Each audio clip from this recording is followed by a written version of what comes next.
Pernah nggak kepikir bahwasannya atau gimana caranya YouTube handle post video processing, sedangkan kita masih bisa interaksi dengan webnya?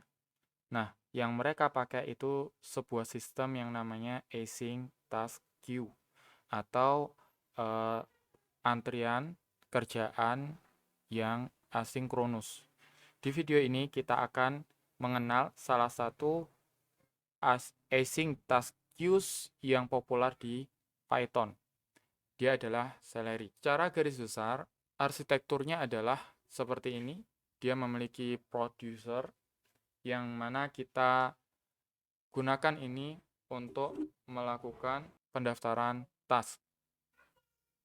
Kemudian di sana ada yang kedua ini yang namanya adalah worker.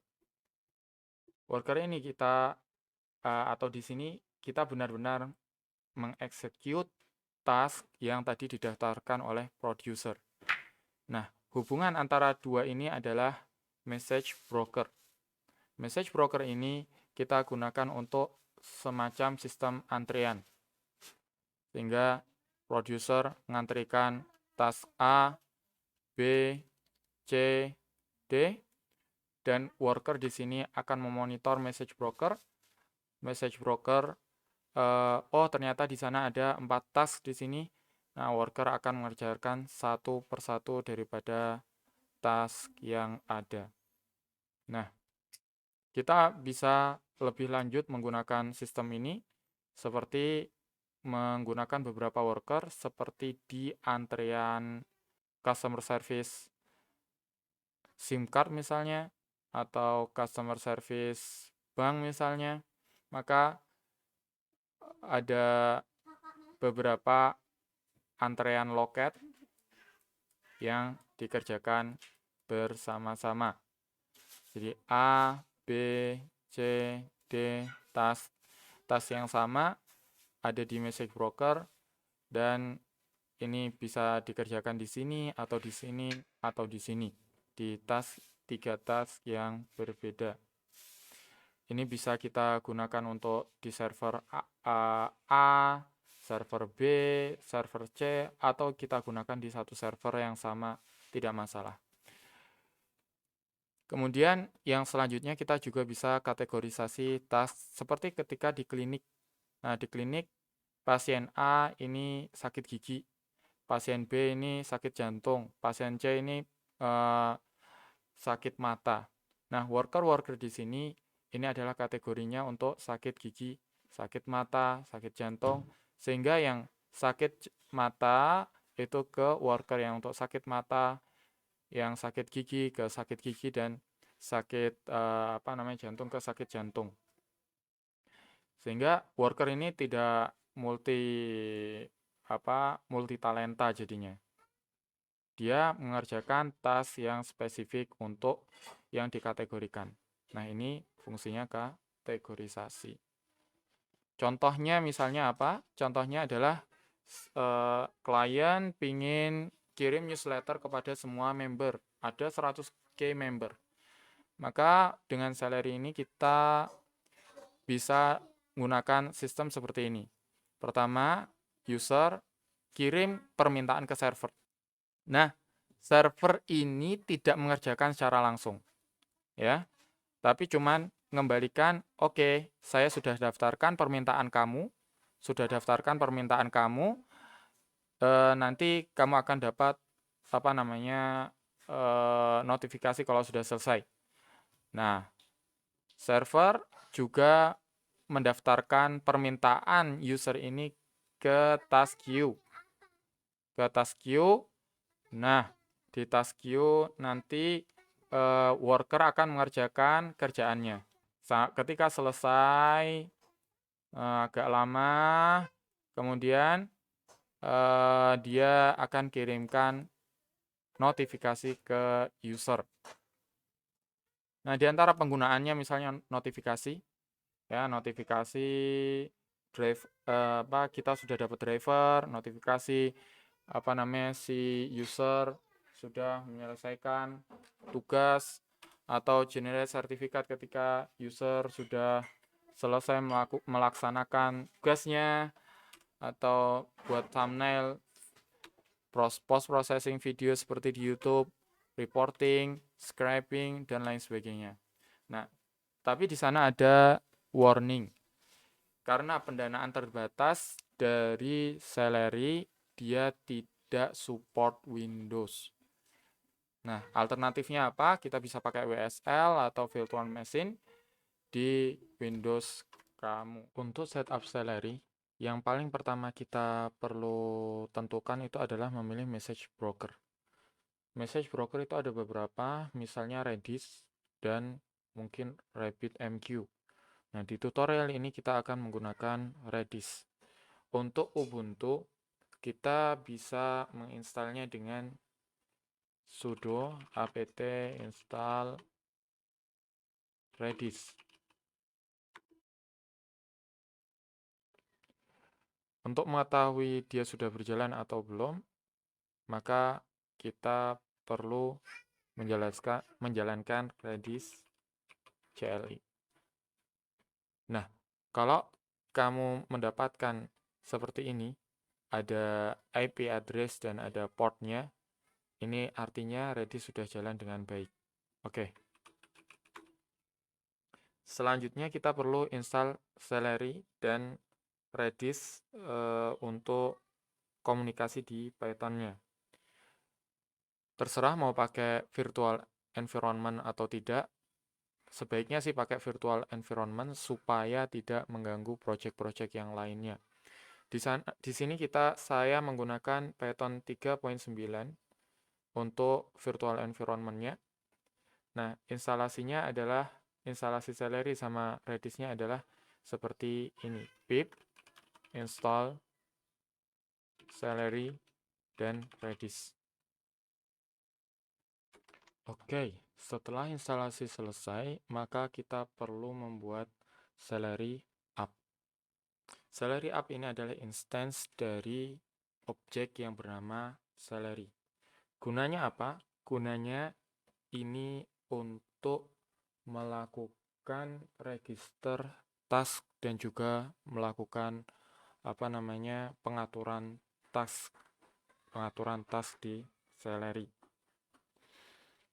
Pertama kita import Celery, kemudian kita definisikan initiate Celery ini, dan parameter yang paling penting adalah broker. Ini untuk menentukan alamat message broker kita. Broker, kemudian karena kita tadi milih pakai Redis, maka skemanya adalah Redis //, kemudian alamat dan juga portnya yang bisa kamu lihat dengan cara ngecek dengan Redis CLI. Nah, seperti ini. Localhost 6379. Oke. Next, kita bikin sebuah fungsi.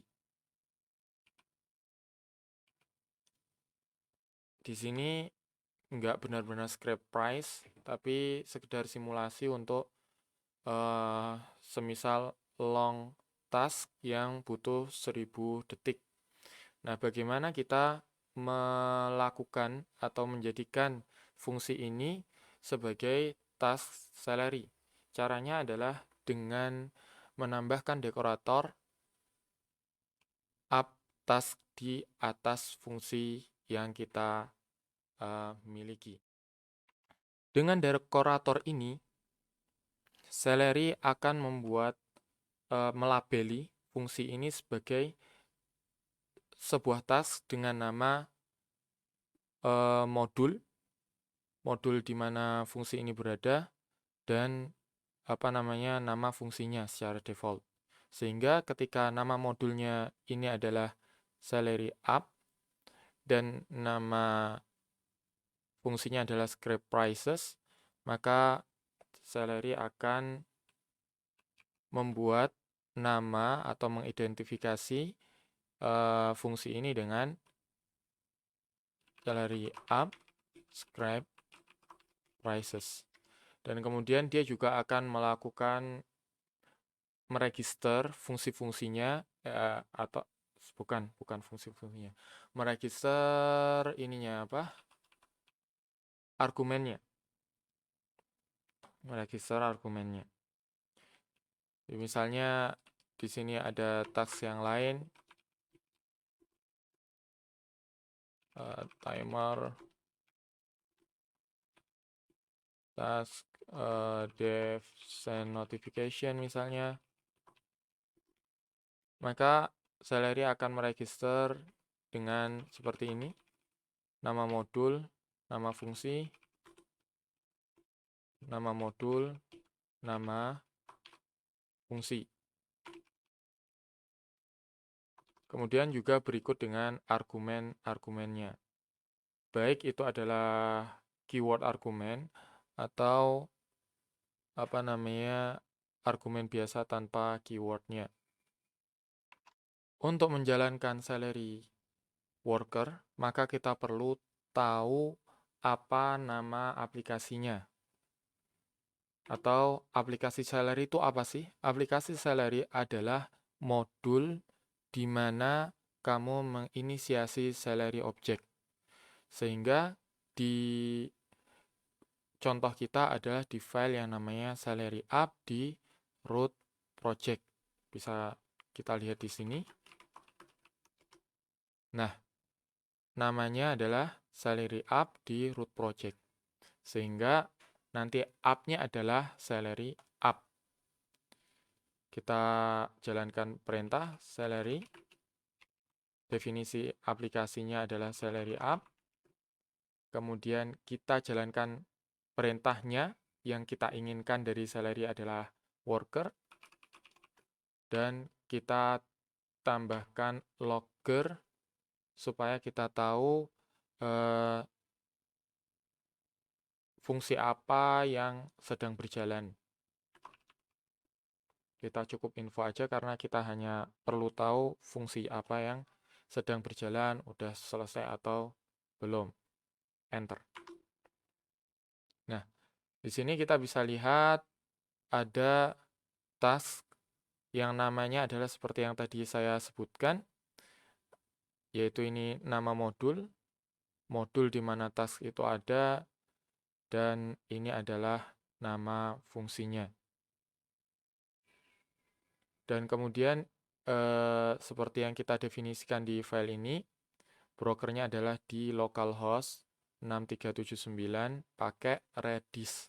Sehingga ini kita si workernya ini memonitor Redis. Kalau di sana ada task baru yang diminta diantrekan ke queue, maka kita akan atau worker ini akan mengambil task tersebut dan mengerjakan task tersebut. Lalu bagaimana caranya kita mendaftarkan antrean tersebut? Untuk mendaftarkan task ke Celery, kita perlu import fungsi-fungsi yang sudah kita daftarkan. Contohnya misalnya kita sudah punya scrap prices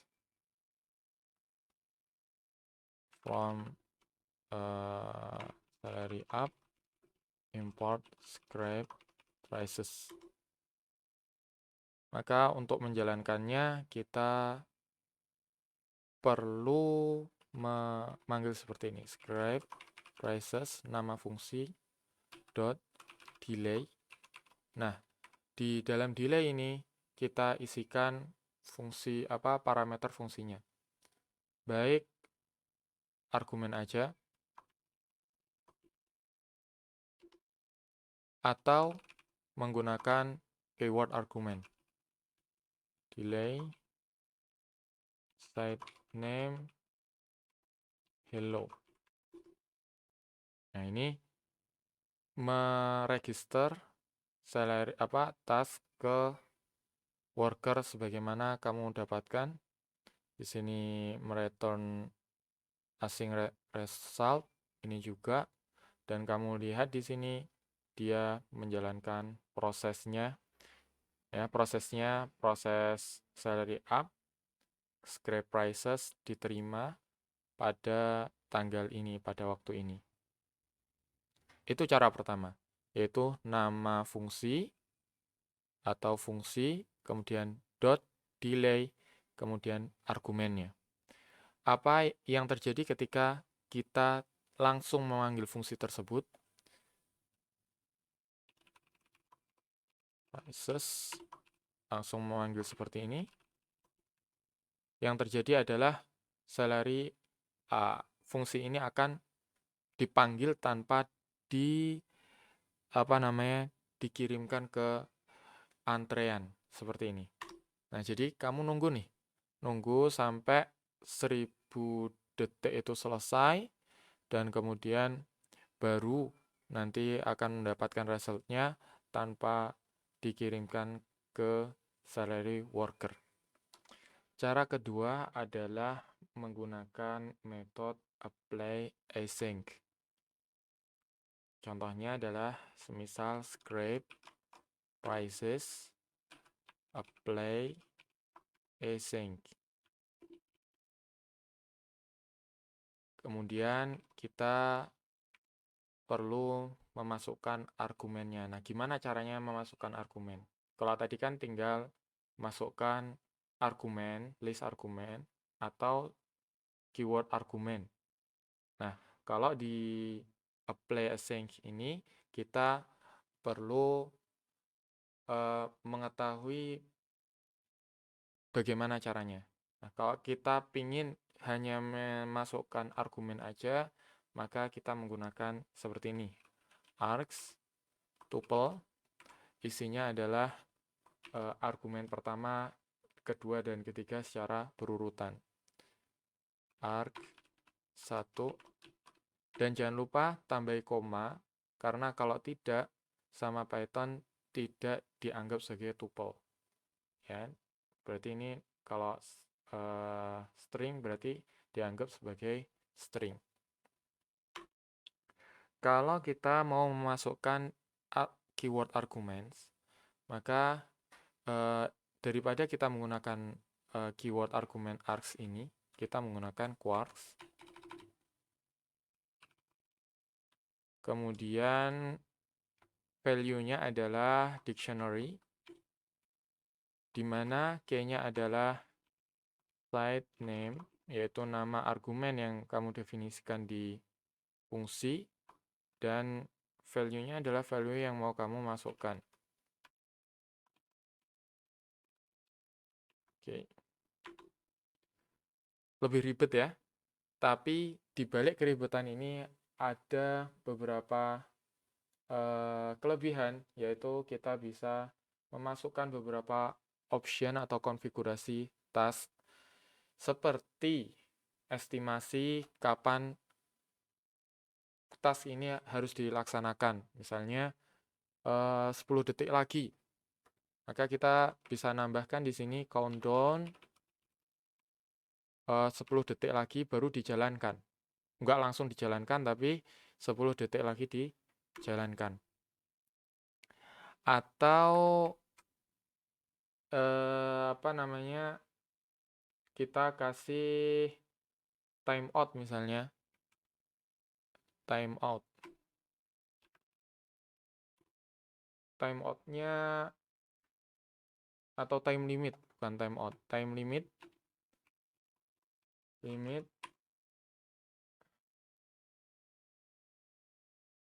untuk 10 detik saja.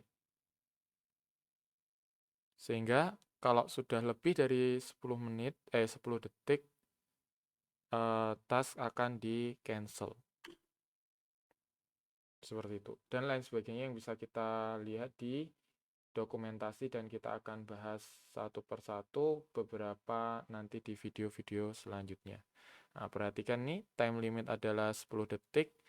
Kamu lihat di sini task handlernya akan punya time limit exit dan task nggak jadi sampai selesai. Nah, itu dia penggalan video tentang Celery. Kita sudah mengenal apa itu Celery, apa yang bisa dia lakukan, dan juga bagaimana kita initiate aplikasi Celery dan menjalankan worker. Serta di akhir kita juga sudah lihat bagaimana kita mendaftarkan task Celery ke message broker.